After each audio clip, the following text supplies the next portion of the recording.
লক্ষ্য করে দেখবে আমাদের সমাজে কোনো একটা বাড়ির বউ যদি চালাক হয়, সাহসী হয় আর বুদ্ধিমান হয়, সেই পরিবারের উন্নতিটা সবচেয়ে বেশি দেখতে পাওয়া যায়। সেই পরিবারের ক্ষয়ক্ষতির পরিমাণ অনেক অংশে কম হয়। তখন বাড়ির বউরা বুদ্ধিমান হলে মেয়েটা তার বুদ্ধিমত্তা দিয়ে গোটা পরিবারকে রক্ষা করতে চেষ্টা করে।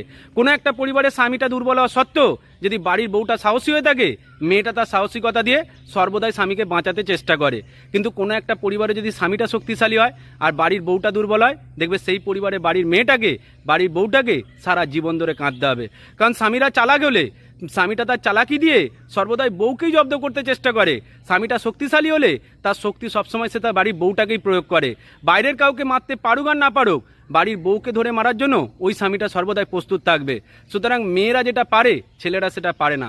একটা মেয়ে স্বামী সন্তানকে বাঁচানোর জন্য চালাকিকে সবসময় কাজে লাগায়, আর একটা ছেলে তার চালাকিকে সর্বদাই কাজে লাগায় বাড়ির বউটাকে জব্দ করার জন্য। এটাই সত্য। সুতরাং তুমি যদি একটা বিবাহিত মেয়ে হয়ে থাকো, তাহলে তোমার অবশ্যই চালাক হওয়ার প্রয়োজন আছে।